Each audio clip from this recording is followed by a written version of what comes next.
Welcome back to another episode of NewOrleans.Football presented by PJ's Coffee, coming to you from the Oshner Andrew Sports Medicine Institute podcast studio. If you are looking to get a new car, make sure you go check out my guy, Matt Bowers. He's got dealerships all over the place, and the one consistent thing at every single one of them, besides the customer service and the quality and the selection and the inventory and all the other great things, is that they will get you the best possible prices. Make sure you go check out Matt. He'll get you in the car of your dreams today. Tell him that NOF sent you. All right. Good show for you guys today. The Saints had their scrimmage and day 10 of training camp. They're off tomorrow, back at practice on Tuesday, and then it's off to Irvine, California to get ready for the preseason game, which is 1 week from today. So football is coming, and I have no idea what the Saints are going to look like in that game. It was up and down today in today's scrimmage, so we're going to get into that. First topic presented by Aaron Rose. Tyler Shuck, up and down today. Spencer Rattler, up and down today. What are your major takeaways? I kind of feel like we do know what the first preseason games like. This was a great practice, not a great practice for positivity and optimism, but a great practice for evaluation. Like this was as close to a preseason game as you're going to see from one team by itself on a field. I mean, Kellen Moore and Brandon Staley, he said what 126 snaps is what he said of live scrimmage, live play calling, tons and tons of series. We saw each of the quarterbacks several times, namely Rattler and Shuck, taking turns going against the ones and the twos with the ones and the twos. And we saw a couple things like, oh, okay, that's what a good Shuck drive looks like. It was, whatever, 8 plays, 8 completions. A couple of times we saw him put together like a 12 play, 14 play drive. We've been talking about how he doesn't throw it down the field very often, but this was all right. If he moves the chains, this is what a successful Tyler Shuck can look like. But then we saw probably some of his worst moments of all of camp. But that's what you get when you finally get to see these guys put full drives together, whatever, whatever it was, 40, 50 snaps a piece, close to it, 40 snaps a piece for each of them. And we expected highs and lows. I think the lows were even a little lower than we wanted. They both threw interceptions today that weren't pretty. Shuck also had that intentional grounding that really wasn't pretty. There was some stalls in the red zone, or stalled scoring opportunities for both. I think it's similar to the rest of camp in that, man, you wanted to feel a little bit more optimistic about something, but I think it was probably a realistic showcase for those. And again, I mean, everything that we're saying about them, we're always talking about the quarterbacks. It was a great day for the defense, but was that because they were going against these quarterbacks? One thing you said there, and I don't think Kellen Moore would ever admit to it. Nobody would ever admit to it if we asked him at the podium. But I feel fairly confident saying that I think they're probably telling these guys to hit the passes in the flat and check down and not push it too far down the field. I guarantee they're probably telling them, hey, look, like if we don't turn the ball over, we can move the ball by doing this. And it seems like that's the method of operation overall. When they get into real games, I'm 100% sure there's gonna be the most conservative. It's gonna be like Sean Payton's Jameis offense. Yes. 100%. And Yeah. that's what it looks like Yeah. right now, Yeah. to the point where it's Yeah. almost comical, and every Yeah. day we do the throw chart, it's just kinda dotted up on both sides of the field. Rattler tried to push it a little bit today. There were a couple plays where Shuck did. I'm not saying they're completely, Yeah. like, neutered, but everything from Shuck has been inside. It's the short 0 to 10 or 10 to 20. There's really nothing in that beyond that long area of the field. Feels very intermediate in short area. Rattlers push it a little bit further, but it's kind of the same way. It's a very conservative approach from both of them, and I think that is being coached into them. And we saw in the first drive that it can work. You can get down the field like that. I don't think you're going to score 35 on anybody like that, but I don't Yeah. think this is a team This isn't a team that wants to score 35. yeah, well, I'm sure they want to, but they can't. Like, Yeah. you pull up next to the Lambo and the Toyota, like, you're not going to beat the Lambo in the race. Like, you just kind of got to do what you do, not make your mistakes, hope that by finishing the race you're in a position to win the game. And that's just kind of how it goes sometimes. And Luckily, they're not playing at Lambeau this year because they were like a beaten down old 80s Toyota against Lambeau Field last year. yeah.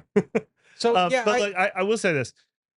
Kellen Moore did say his play calling today was a lot more passing than he would normally do because they wanted to see the quarterbacks. So that leans a little bit more to show me something and not just be conservative. Yeah, when the play calls really count, I think people are gonna get sick of seeing run plays with this team. Stubborn running the ball because that's where they have talent, offensive line and run game. So unfortunately, if this is airing it out more than they plan to, and this still wasn't airing it out, yeah, get ready for conservative. You're absolutely right. Yeah, and I think once they start running the ball, we'll probably see more shots down the field too off of play action. I think that's Sure. probably one way that we'll see some of those. But right now they aren't. We haven't seen a lot of that in these practices. It's really just kind of hit it to the flats, some RPOs, run the ball, and do it that way. Not a lot of aggressiveness, though. But I don't think that's in their DNA. I don't think they're built for it. Um, go into Shuck Day. We'll start there because I think that's the guy that we're gathering information on. We've seen Rattler play in games. Yes. So this is kind of the first time that we're really unveiling a large swath of Shuck and seeing what it really could look like with him. I was surprised by some of the decision making. I think that's the headliner here, and Yeah. I'm not gonna back into it. Like I think if I'm walking away from this thing, that's the first thing I'm talking about. And there were a couple plays, two of them were very obvious. He got down into the red zone on his second full field trip, Well, and he scored a it was his, touchdown on the first it was one. his So fourth he drive. got down to the red zone It on was 3 of the first 4. it was his fourth drive because I think they went back. They did the like the buried situation. Yep. He went 3 and out, then That's went right. 4 and out, and then the fourth drive they Okay. go back down the field. Another kind of dink and dunk solid drive. And again, there's nothing dirty about dinking and dunking. Tom Brady won a lot of Super Bowls playing football like that. Um, but they get down there, he gets pressured by Bullard. He rolls out, and man, I guess he was trying to throw the ball to Juwan Johnson, but it was just kind of like like a little fling. Like, and it was bad. Like it just looked so bad optically. It looked like a panic play. Yeah. I don't want to put that on him, but it looked like he absolutely panicked in that moment. Just kind of like tries to shovel this thing out. And instead of going for a 2, 3, 4 yard loss, he loses 15. First down turns into second. They're unable to score on the drive. Um, probably turns 7 into 3. Very bad play. Then another time back down to the red zone, does the thing. And again, that first play was kind of, if you aren't watching it, go on our website and watch it. You get really good NewOrleans.Football. looks at all Yeah. these Yeah. plays. Yeah. Use the code NOF 20% off your first payment. Kind of looked like the viral play where he kind of like shoveled it into the pick. Then you get to the next viral play. Kind of looked like there was the Notre Dame play last year where he's drifting to his left and tries to throw a side angle throw. Best play he probably made in his college shape. I don't know if he was trying to do the same thing again, but he's drifting, he's drifting to his left. And there's a pack of 3 guys, Nephi Souls in the pack. Rashid Shaheed's open behind it in the back of the end zone, probably about 5, 10 yards away from the end zone. He's wide open in the back of the end zone. And like Shuck has him and he's open and he's drifting.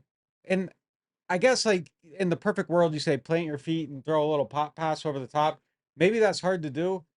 Even then, like he throws it on the move and tries to like sidearm it Yeah. through, and he just like if he had just lofted this thing in there, he's getting it there. Julian Blackman's on the other side. There's no way he's getting to it. Like there's no way you're making. Rashid Shaheed was wide open. Yeah, Now, look, the good thing about being able to go back and watch this tape is my vantage point was the back of the end zone. I think you were right at about even with the goal line on the sideline. I was behind. You were behind the end zone too, and I think we probably saw Shaheed wide open even faster than him. And then when you go back and watch the tape and you can slow mo in his eyes, he was looking at a receiver to the outside, and you can see the exact moment where he recognized Shaheed.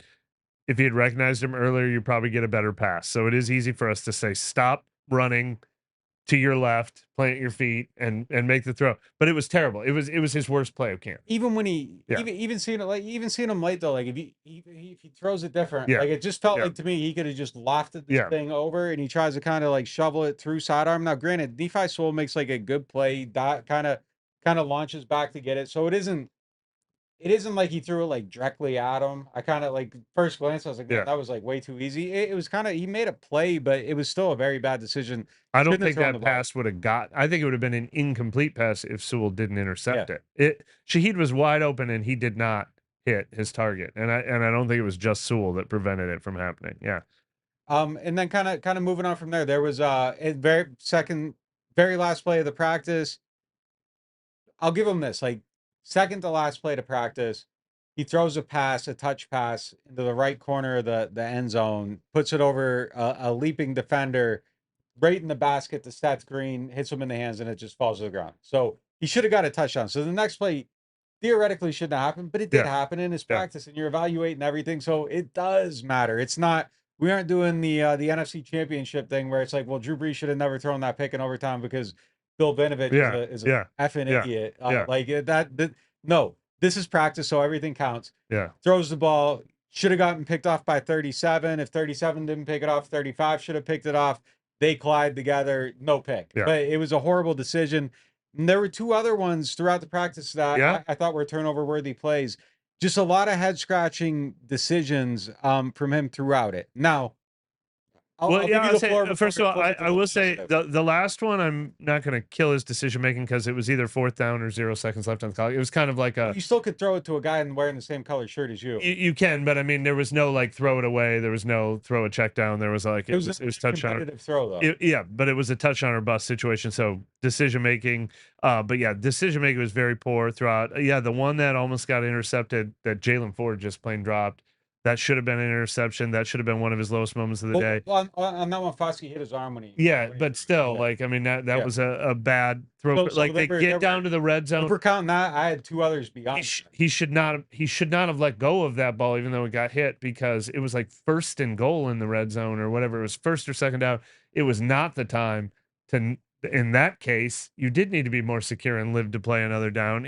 And the intentional grounding, I think, was also on first down when he tried to make that throw. Now, look, I can kind of assume that in his mind he was going to throw it away, and then the pass rush got there quicker than he expected, so he dropped the ball. I mean, it was basically almost a fumble, and you could almost credit him for a fumble. I mean, it was almost a disastrous. It was a disastrous play. It was almost even more disastrous. So those were some really ugly things, and yeah, that's kind of disturbing because we talked halfway through practice, and I said, and Chuck at that point was doing some good things, some bad things, but I said, this is definitely the most encouraging day because we're now seeing how he can survive in an NFL game. Like, yeah, we haven't seen him throw the ball down the field a lot. We've seen him be very conservative, but now we're seeing, okay, so maybe that'll be a touchdown drive and a couple field goal drives and a couple punts. And all right, it reminded me of like Sean Payton's plan for Jameis Winston that year.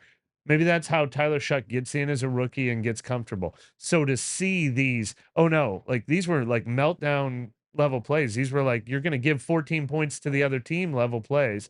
That's what's disturbing because you want to know that you can feel comfortable putting them out there. One play we're forgetting too is on that same series, he has the little play. Yeah.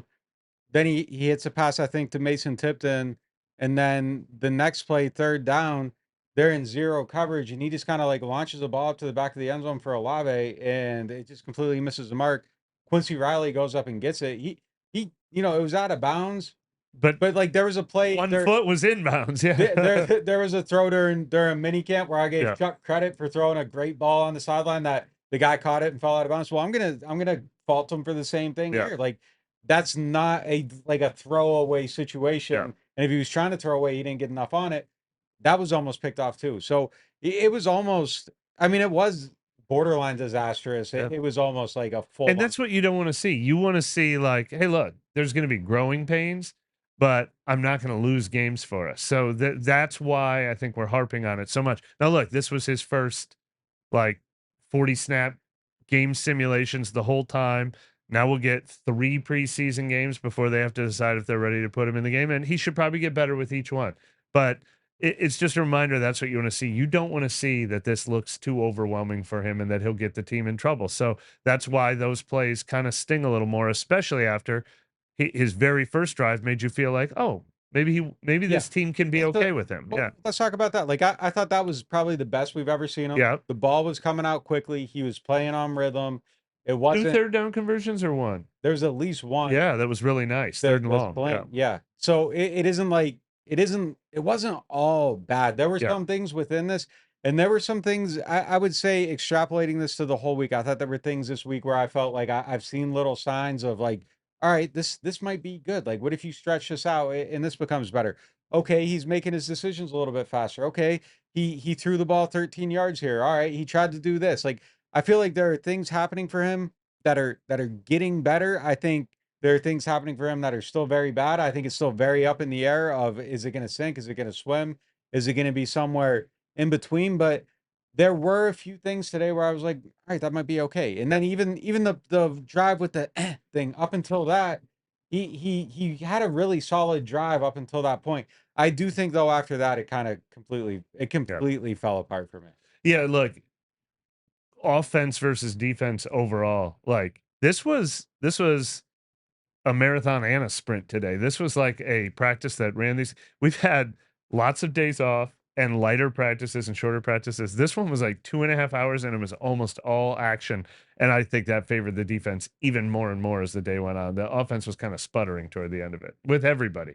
He closed his day with the series against the threes, and it was like, it wasn't great either. Yeah. Like it's just I don't know. I think there's a lot that he needs to learn from. I do want to give him the benefit of saying though that I do think he is learning from some of the stuff, and I think there is still going to be a process. But as we sit here, basically at the end of Camp Metairie, the first phase of Camp Metairie, I would say that I feel a little bit more concerned about him than I did going in. I thought he had a pretty good 7-on-7 summer. Yeah.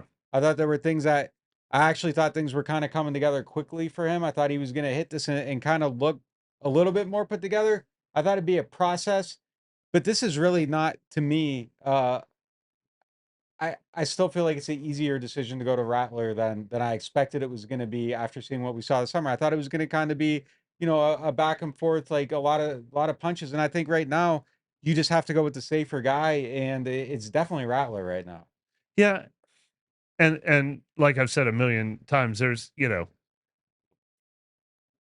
if you started with Shuck and he struggled and then you wanted to go away from Shuck, that would be so awkward and weird. Like there's still a path that is wide open and exists for me that even if Rattler's starting week one, if there's any struggles earlier in the season, Shuck could come in October. And like this development curve is not weird for a 40th pick in the draft. There are very few 40th picks in the draft who start week one and look great on the first scrimmage 10 days into training camp. So I think he'll look a little better with each passing preseason game. I think maybe they could throw him in there against, the Patriots or the Giants in September. And I think he could have a promising rookie season. None of this precludes you from that. But I think the way he was going to get on the field is by defying the odds and looking more ready than a second round pick should. And he has not looked more ready than a second round pick should yet. It's weird from the sense of that he's 26. Your rookie's older than your starter. Yeah. It's weird in the sense that the guy that's going to probably start week one has never won an NFL game. So it isn't like you're going to Brian Hoyer or a McCown or like whatever, and they're kind of holding the spot.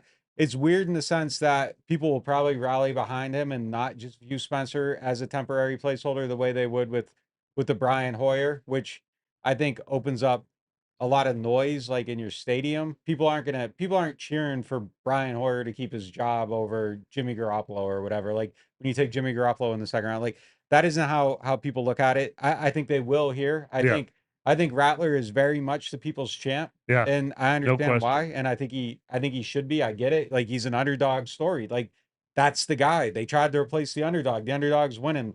That's Rocky. That's that's what you want to do. You want to cheer for that guy. So I think all that. And then I also think, I mean, are the odds of this, who knows? But like, if you put Rattler on the field and he starts winning games, you Yeah. can't ever take him off. And now you Yeah. never get a chance to look at him. So Yeah. I would say that it That I would call give that a good problem to have, though. If Rattler wins too much, then you can look at Shuck next summer because you're not drafting a quarterback. Mhm.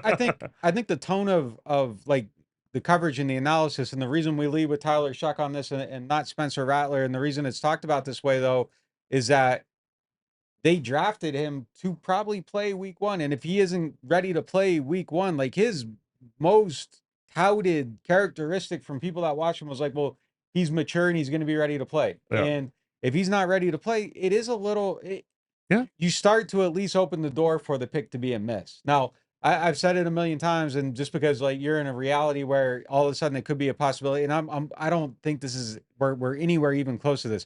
I will never fault the team though for picking a quarterback anywhere. Like if you think you see a 1% chance, you take a chance, and the only way to win is by playing the game. So like we'll see, but you know, obviously it's a setback though, and it's another setback for a team that hasn't drafted very well. Continuing this conversation, presented by RV Masters. This portion of the conversation, you see the show, you see the work. Just go to RV Masters; they'll hook you up. I love them guys. They do great work. I got them doing more work for me actually soon. So just kind of looking at the position and the state of it overall. Hayner got some reps today.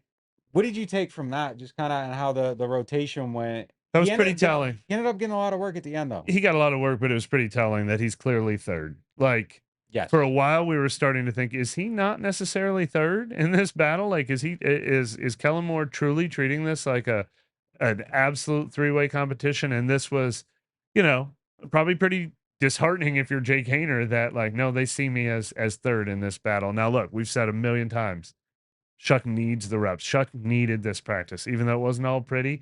He needs this so that he can take the next step when they're playing against the Chargers next week. You can't take these reps away from him, and you can't take him away from Rattler if he's going to be your week one starter. So somebody has to be the odd man out. And unfortunately, it really looked like it was, because not only did Hayner go third today all day long, and never get a chance with the ones, but it was actually supposed to be Hayner's day with the ones too, on top of everything else. So instead of not being the one who went first, he was moved all the way to third. Now we might come out here Tuesday and he might get a day I with the kind of ones then. expected, yeah. But this was a day where, you know, they showed where things stand right now, and right now he's in third, and that's a lot of ground he's going to have to make up in a short amount of time. Yeah. I do think this thing in this is independent Hayner. I don't think Hayner's probably going to be the starting quarterback for the Saints. Like it's just like, and I don't mean to dismiss him from it. I don't Yeah. think they're going that direction. I think they see his ceiling and they're going to go boom or bust with one of the other guys.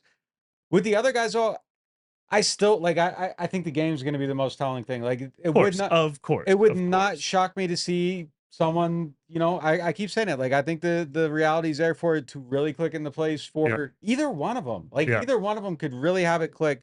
I think they're still trying to do it. And we'll kind of see where it goes from there. But I think this game is going to be highly, highly interesting. I do think if you're asking me today, my expectation, I think Rattler's going to probably play better, and I think he's probably. If you ask me to make a bet on who is going to be, like I think he probably makes his case in that game, and we'll see from there. And I bet he starts too. Another thing that was really interesting though today, seeing 126 snaps of like highly competitive snaps, is how little we've seen so far. Like, we don't just have the Chargers game coming up. We have 3 preseason games coming up, and in between we have full weeks of practice. And I don't know if they plan to go out in Tulane and do the Tulane practice. And I don't know if they plan to have another scrimmage. We know they're not going to have joint practices, but it's pretty remarkable to think we still have a month more information to gather, including at least 3 more sessions that'll be way more telling than this one, if not 10 more sessions that'll be way more telling than anything we've seen so far. So yeah, obviously that's what we do here, is we pour over everything, Yep. but nothing conclusive yet. Yeah. All right. Going on to our next topic, presented by Hardhide Ponchatoula Strawberry Whiskey and Chilton County Peach. Some big plays today by Nephi Sewell and Kool-Aid McKinstry. I really, really like how Kool-Aid's Yeah. playing, and I will. All right. So I'm not making an excuse for anyone here. Okay. If you go onto our website and you watch the interception that Spencer Rattler threw to Kool-Aid McKinstry, Kool-Aid does not jump the slant. It's not anything where it's like he Kevin Austin Jr. has his body in front of him.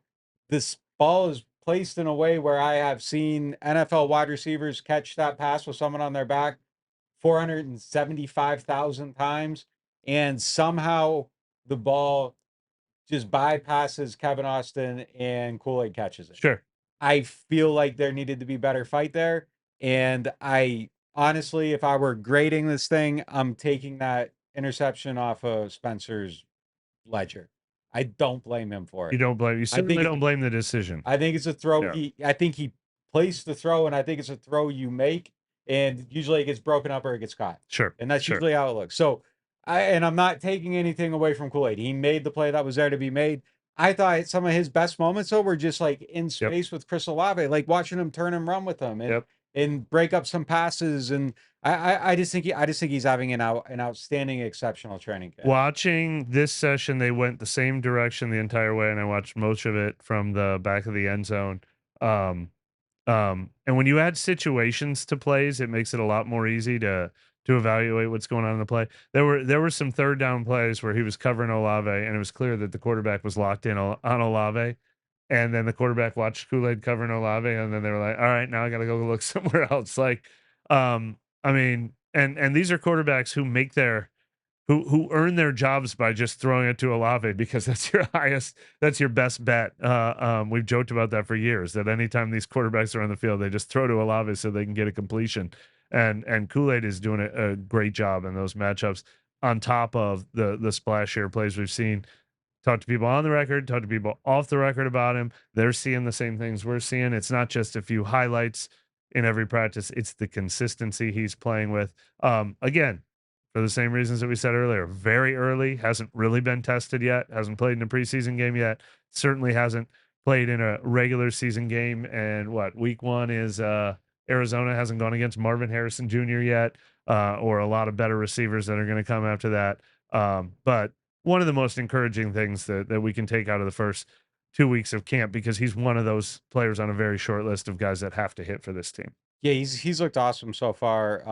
And I mean, he looks like the guy at Alabama. Like we talked about it the other day. Like he just didn't seem like himself, even personally. Like, it just seems like you see the person coming out. You see him just being himself. It feels like he's enjoying himself. It feels like he's playing really, really well right now.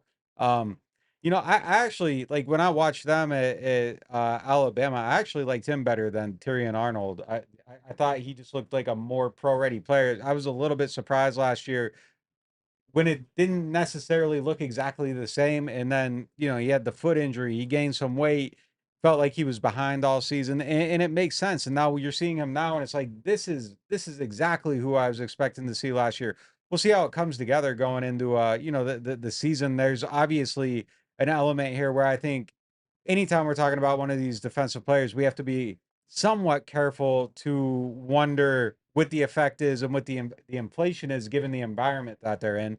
But I do think he's playing really good right now, and you can't fake just kind of the quick hip flip movement that it takes to just to be backpedal and turn and run with Olave, run with Rashid Shaheed. The degree of difficulty on that is about as high as anything you're going to see in a season. I'm looking at Tyrion Arnold right now. Our partners at PFF, they didn't like his rookie season at all. 50, a grade of 50. That's not good. That's not good. Wait, I was going to just mention Nephi Sewell real quick because he's the other one who made the interception.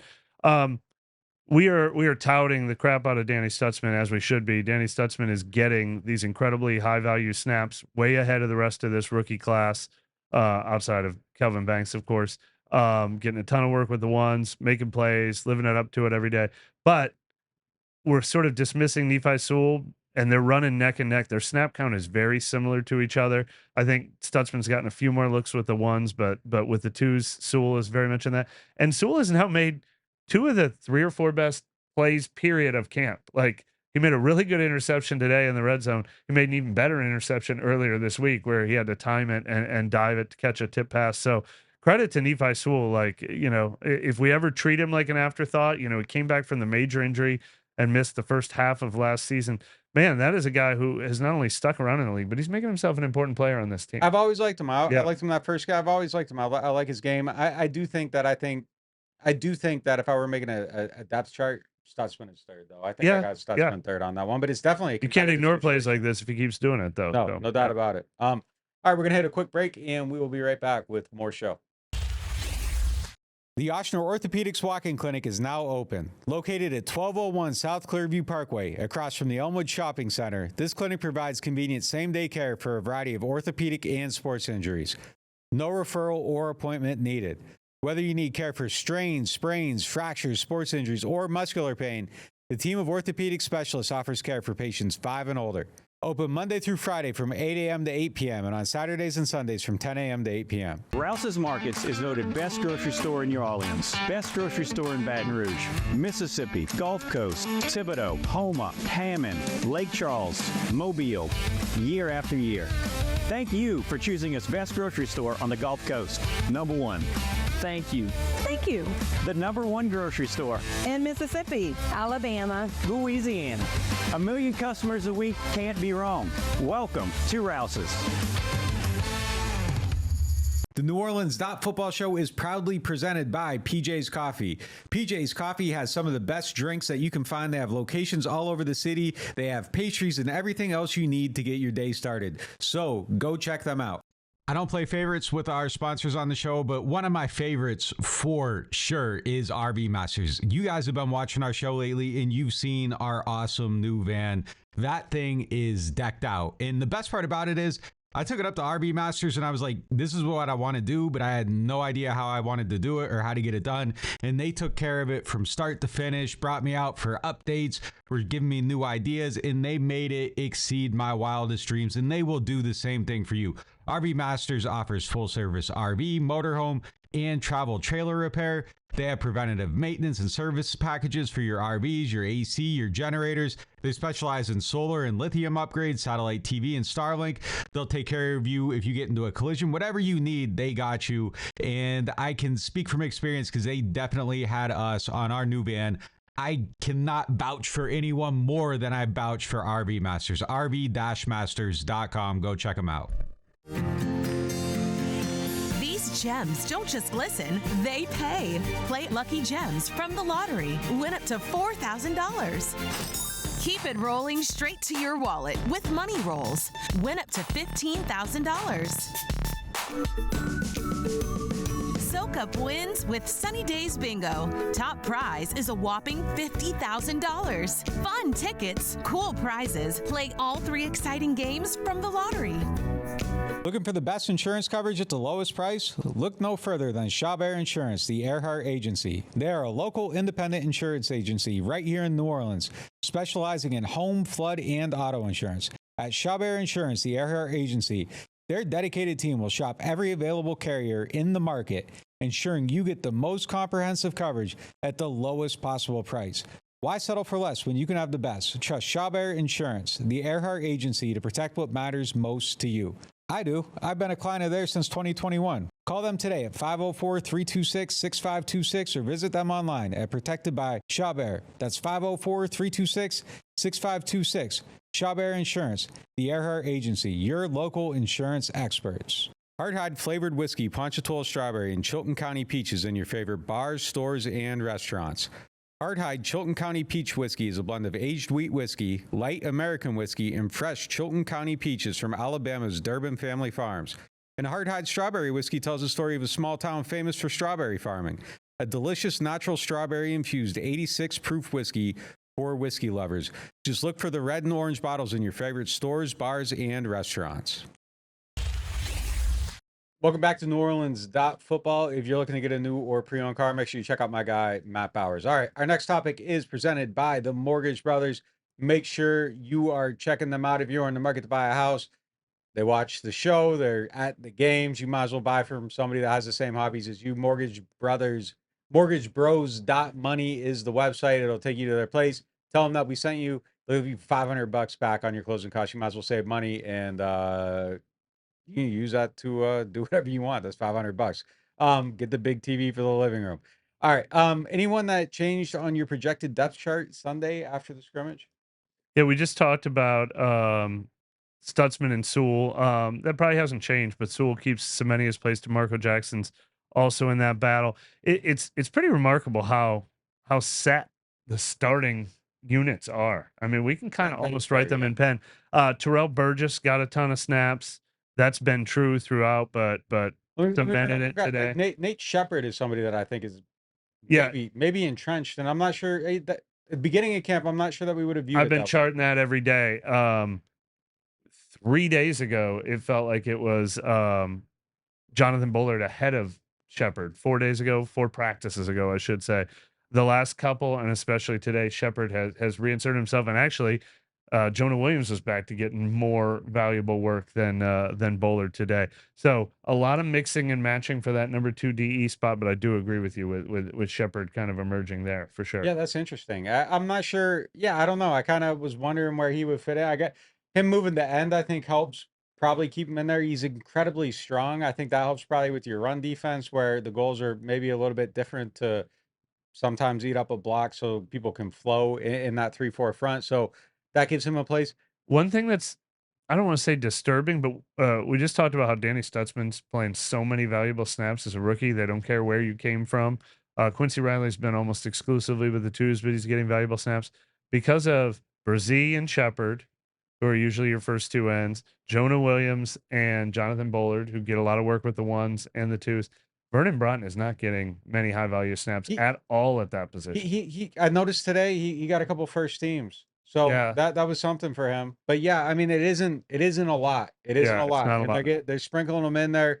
He was in there today. He actually caused a They brought throw. him in on the 2-minute. That's when they let him He in, caused which is interesting that they like him in that package. he caused a 2-minute. throwaway Yeah. there. Yeah. So that was a good moment for him. I thought it was important for him. But I agree. Not necessarily as loud, but I also think he's probably developmental path is probably cool. I think you see some things from him, but yeah, he's not tearing down the door just yet in that situation.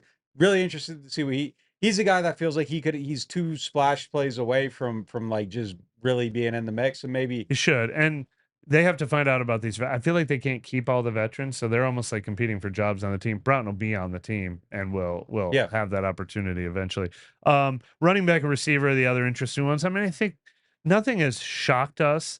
Um, I I will say I'm kind of surprised Cam Akers keeps getting like really, really high value looks. He was second today, even ahead of Kendry Miller. They did a ton of rotating though. Clyde Edwards-Helaire got in there a little bit. Velus Jones keeps making a splash, but they've got him more with the twos and the threes where he's making a splash. But I don't know if Cam Akers is sort of like show it to us now, make or break, or if it means he's entrenched, because I haven't necessarily seen it. there's no way he's in trend. Yeah, it's crazy, but yeah, it's crazy that he is kind of continues to get those snaps, sometimes ahead of Kendra and often ahead of Edwards-Helaire too. Yeah. I think they're probably trying to figure out what they have in Yeah. Cam and Clyde Yeah. and probably Devin Neal, and I think the three of them guys are probably competing for one job. It's Yeah. probably how it goes. I think 100%. Obviously, Alvin's on the team.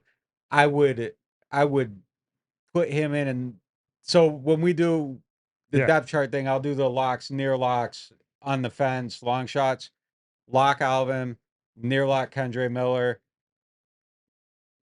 I wish I could have another category. I'd put Velus there, and then I'd have the other guys. Velus ahead. Yeah. Because he's so unique. Yeah, but like I wouldn't want to call the other guys long shots, but Yeah.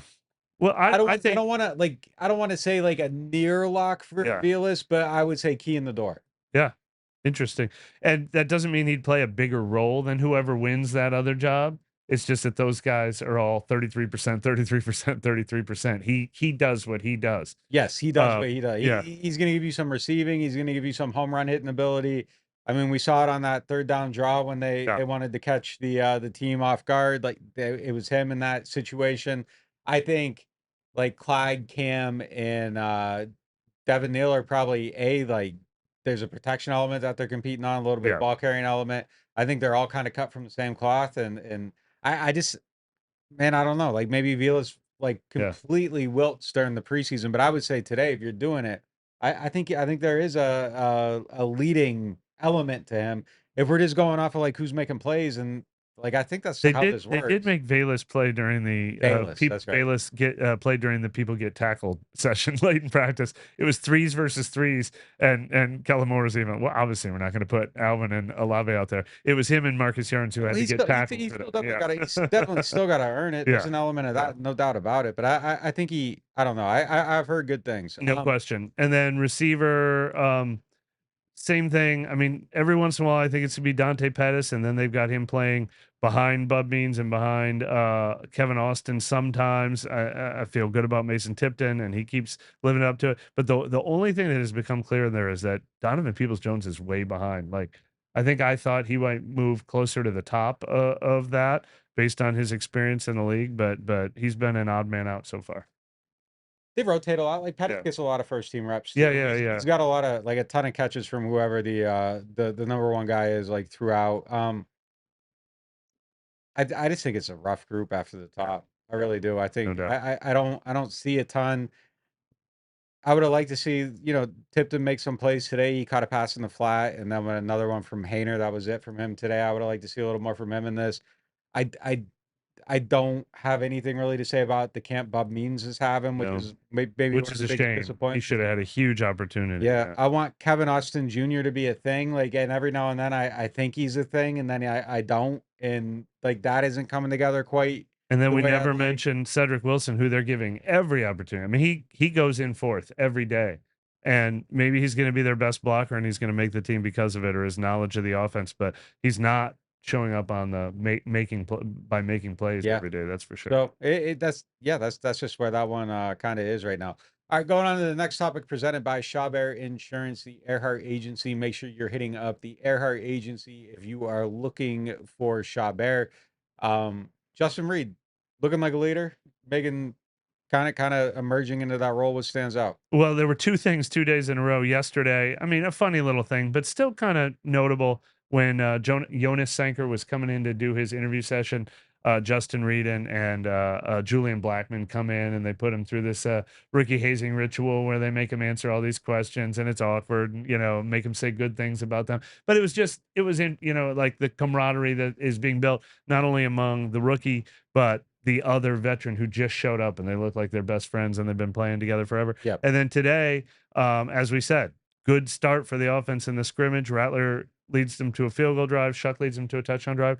Players said it was Justin Reed who gathered everyone on the sideline and said, we're better than this. This isn't our standard. They said he was being hard on us, but he was telling us right. And he goes, we locked in after that and we didn't give up any more points after that. So like, that's the kind of player they added in him. It's notable. Yeah, it's a decent group back there, I think. And losing Tyron, it kind of really put it in the flex, but it does feel like they're going to be okay at that safety position. And it's really, I think, highly important because, look, it defined a lot of what DA's defense did, but I really think that that safety position is a massive definer of what Brandon Staley wants to do. I think you have to have really smart players back there to make this work the way they want it to work.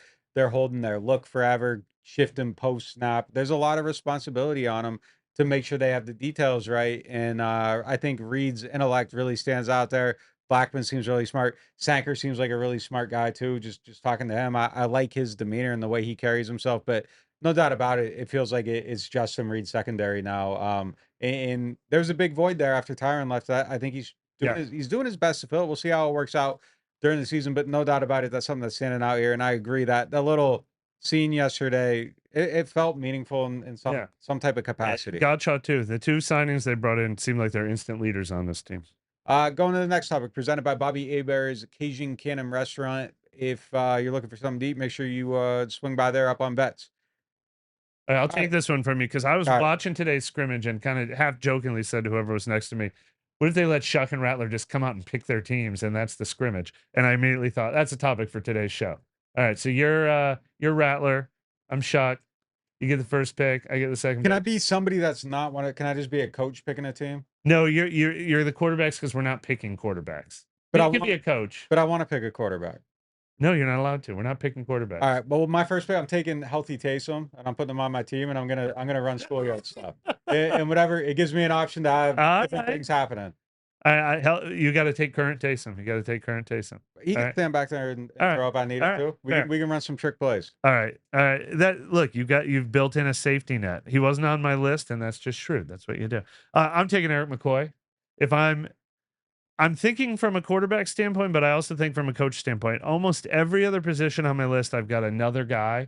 Like, yeah, this guy's better than this guy, but at least I can have this guy. Football, or like we're blocking. We're playing today's scrimmage. Okay, all right. We're playing today's scrimmage. All right. Schoolyard draft. I'm thinking like no. Like you're playing like 5-on-5. You're playing 11-on-11 today, and you've got to look good, and you've got to put the bet. Like your team has to do the best job. Let's 3 to 5. Let's just go slow, guys, because like otherwise, I'm gonna take Banks, you're gonna take Tally, and we're never gonna draft any of the fun players. So like we know we're taking offensive linemen, and none of us want to be the one that ends up with all right.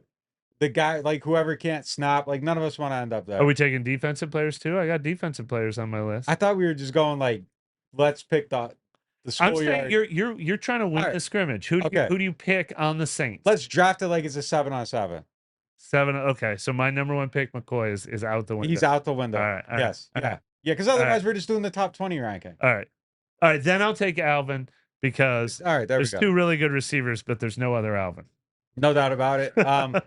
This is tricky. This is tricky. All of a sudden we're in the mix. I'm gonna be willing to sacrifice one of the receivers. I'm happy with whatever one I get. All So right. I'm gonna go defense, and I feel like this guy could make some plays for me on offense too. I'm gonna take Alante. All right. I have to take. Damn. I was gonna do the Kool-Aid Alante thing that you just did with the receivers. I don't feel like Kool-Aid should be my second pick, but I feel like I can hand the ball off to Alante on like some sweeps.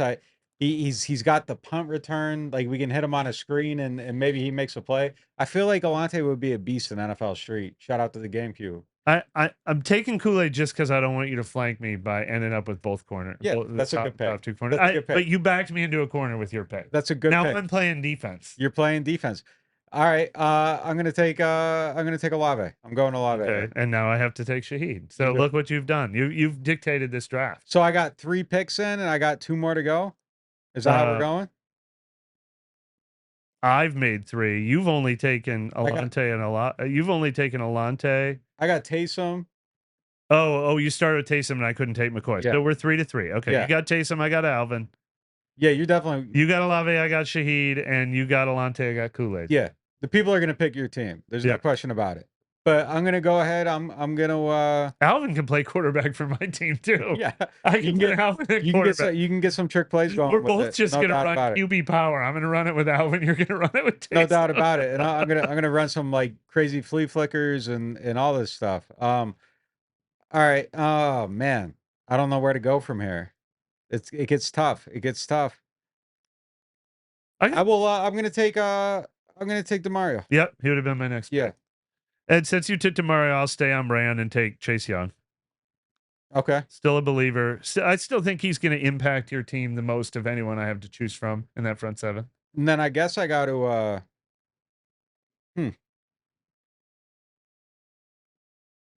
I got one more pick. Who do I want to pull here? This is tough. This is a big decision. It's a big decision. Who are you thinking? You can think out loud on this one. Well, I mean, I don't know if I have to go running back, even though I don't have one. You got Taysom. Yeah, I got Taysom. So I'll roll with that. I'll stick with him. Ah, man. If we're just going off of like camp highlights, Mason Tipton is the next pick. He's the guy, but I don't want to invest there necessarily. I want somebody that I feel like can do some things for me on both sides of the ball. I don't know where that player necessarily exists. I feel like I could have DeMario get some carries for me too if I had to. So I got to play 2 ways here, both sides of the ball. Oh, you got to play 2 ways. Yeah. I thought we were going to fill out this roster later. This is your whole team. I'm going Schoolyard here. Oh man, Schoolyard. You're off the list. Although no one, if it is it 2-hand touch or tackle? Because if it's tackle, then Gottschalk can be my running back. Whatever. Schoolyard, 2-hand touch, I guess. So, man. All right, you made my decision easier then when you're done here. I feel like I'm gonna take. You're thinking of Mason Tipton over Brandon Cooks? I don't know. I know it's tough. I don't know. I'm gonna go. I'm gonna go Julian Blackmon because I don't want to give up a bomb. All right, I was gonna pick Justin Reed then. Now look, I had Granderson and I had Brzee and I had Godshaw on my list, but yeah, 7-on-7 playing both ways. Yeah, I'll take Justin Reed. We were kind of drafting under different roles here. So I like, consider you probably wouldn't have picked Chase Young if you knew he had to play both ways. But I feel pretty good about Chase Young out there doing anything in a 5-on-5 game. I mean, I guess you could just have him stand in the end zone and probably catch a pass at some point. He's pretty fast. He's tall. Jawan Johnson should have been a consideration for something like that, but maybe this is the year where he gets himself in the 7-on-7. I'm a little bit lukewarm on the early Jawan Johnson hype. I know. I think it's just kind of quieted down a little bit. Yep. He had a great play today. It was actually one of Shuck's best moments. Like he just put the ball on him with someone on his back, just right in the chest, just gunned it in there. Like it was a nice play. That was a good play for both of them. We're gonna hit a quick break and we'll be back with the Get Gordon question of the day. Big news from the home team. Introducing our newest sponsor, the Mortgage Brothers. With over 30 years of combined experience, the Mortgage Brothers are the quarterbacks of home lending, calling the right plays to get you across the goal line. Whether you're a first-time buyer or a seasoned vet, they'll coach you through every down and make sure you feel like part of the team. They're backed by Cross Country Mortgage, the #1 retail lender in the nation, so there's no loan playbook they can't run. FHA, VA, conventional, RD, and more. They're lifelong season ticket holders, local guys who know the field and your market, and their online application takes less than 10 minutes. Why fumble your mortgage with some online lender who's never even watched your team play? Stick with the Mortgage Brothers, the trusted pros who play to win. Mention NOF and get $500 back in lender credit toward your closing costs. That's money back in your pocket when it counts. Visit mortgagebros.money and start shopping with confidence. Because with Mortgage Brothers, it's always no flags, no fumbles, just smooth closings every single time. Slide into summer with New Orleans Hamburger and Seafood's new sliders. Get 2 each of cheeseburger, buffalo chicken, meatball, or chicken and waffles served with a side of garlic herb fries. Starting at $9.99 now at New Orleans Hamburger and Seafood Company. I got hurt in a car wreck. Why should I get Gordon? Because when you're hurt, you need money. And I fight for the people of Southeast Louisiana every day. I got a client who injured their neck in a car wreck, $250,000. Another client was hit by a big truck and needed back surgery. I got them $700,000, and they deserved every single penny. That's what I'm talking about. Why wouldn't I get Gordon? If you've been hurt in a car wreck, just call me, New Orleans. Get it done. Call 504-800-8888. You ever take a bite of something and immediately think, yeah, I'm coming back for this? Bobby Hebert's Cajun Cannon Restaurant just added some new dishes, and man, they crushed it. The shrimp and crawfish pistolets, golden and stuffed with bold Cajun flavor. Fried oyster tacos, crispy, fresh with the perfect kick. And the soft shell crab Alfredo, creamy, rich, and absolutely worth the order. They're open 7 days a week, and they deliver late. Bobby Hebert's Cajun Cannon Restaurant. Delicious food, superior service. Whether you are a local New Orleanian or a fan in town for the game, get your pre- and post-game fired up at Aaron Rose. Local chaos and local love for the black and gold. Wake up and live with daily drink specials, mimosas, screwdrivers, Bloody Marys, and hot or frozen Irish coffees, all just $3 or $4 between 10 a.m. to 2 p.m. Aaron Rose, half a block from Bourbon Street in the French Quarter, 811 Conti Street. Attention Saints fans, don't let pests and termites invade your home field. Trust the team at Red Pest Solutions to tackle those unwelcome visitors. Call the Red Man today for unbeatable pest and termite control. Score peace with no pest. Visit redpest.com, REDDPEST.com. Here at the Queen Casino, indulgence knows no bounds. Prepare your taste buds for an extraordinary culinary journey. Start your day at Capital Coffee. Craving something different? Three Walks Noodle Bar offers a tantalizing selection of Asian delights. At 1717 Kitchen and Cocktails, savor American cuisine with a twist. Or ascend to the loft for an elevated experience. Enjoy artesian grazing boards and exquisite craft cocktails. Join us at the Queen Casino. Your royal adventure awaits. It is now time for the Get Gordon question of the day, presented by Gordon McKernan Injury Attorneys. If you are hurt in an accident, need help, need consultation, whatever, get Gordon, give them a call. They'll get you right. They'll get you taken care of in that time of need. Our question today is, should anyone be concerned about the O-line struggling against backups or anything about the offensive line in general? It's weird. I feel like Chase Young and Carl Granderson have had really nice camps. You've even pointed out some nice things you've seen from Cam Jordan. But I don't feel like Kelvin Banks and Tolly Flog are doing a bad job. I mean, I kind of need to see them really trying to hit the quarterback to know for sure how to grade that. My gut would say no. When I individually try to focus on these offensive linemen, I'm not discouraged by them individually, but can't help but acknowledge the defensive line and across the board are having a strong camp, and the offense across the board is not having a strong camp. So fair to ask. Yeah, I mean, they're giving up a little, and they're gonna. Banks is a rookie. He's got to lose, come back, do better. I think he's playing really well. I think Fuaga's been pretty solid overall, pretty good overall. There's a lot of stuff happening. Like, Chase had one today on a stunt. Like, so that stuff's kind of coming back on the inside. I would honestly say my biggest area of concern so far with the starters has been right guard more than anything. So that's something that I just think that needs to tighten up a little bit. But overall, no, I'm not super worried about him, and I think that's probably going to be one of the better things with the team. It better be. It has to be. That's going to do it for today's show. Appreciate y'all for tuning in. We'll talk to you next time.